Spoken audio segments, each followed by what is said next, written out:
Iran is an exceptionally complex nation.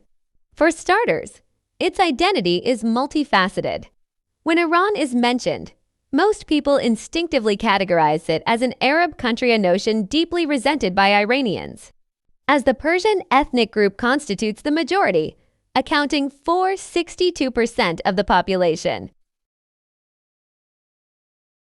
The true essence of this land is reflected in the familiar names we often hear: the Persian Empire, Persian cats, and the Prince of Persia.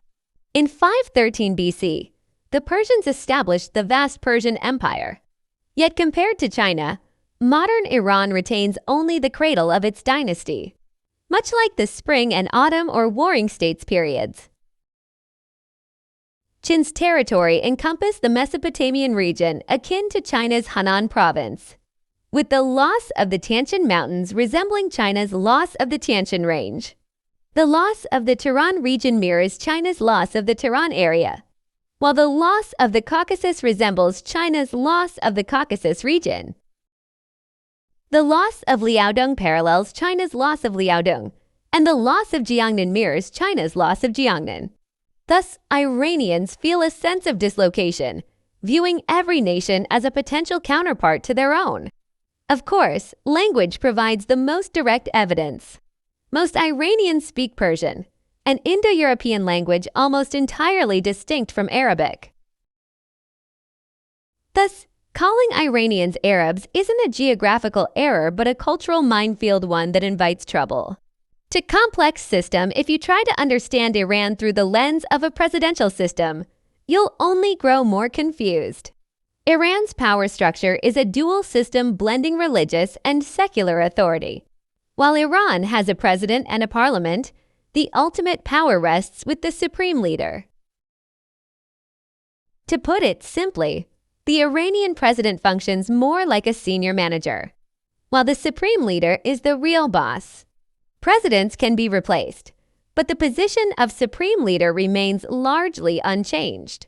Military, judiciary, media, and major foreign policy decisions matters. Truly shaping the nation's course ultimately require the supreme leader's approval. Thus, you'll observe a curious phenomenon. Sometimes the Iranian president sends relatively moderate signals abroad, yet the nation's overall stance remains hardline. This isn't because the president's words carry no weight, but because he isn't the ultimate decision maker.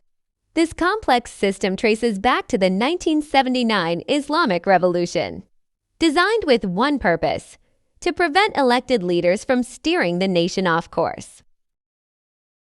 The problem is that decades have passed, and Iranian society has changed, with a growing youth population and a rapidly changing world. Yet the core structure of Iran's system has failed to adapt accordingly.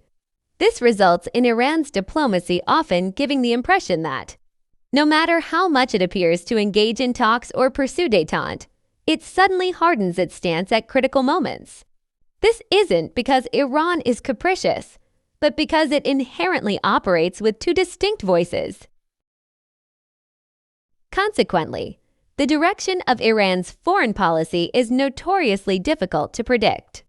Three geopolitical complexities when discussing Iran's geopolitics. One core concept cannot be avoided: security anxiety. None of Iran's neighbors offer peace of mind. To the west lies Iraq. While relations are passable today, the two nations fought an 8-year war in 1980 for Iran. This war was a near-annihilating war of attrition.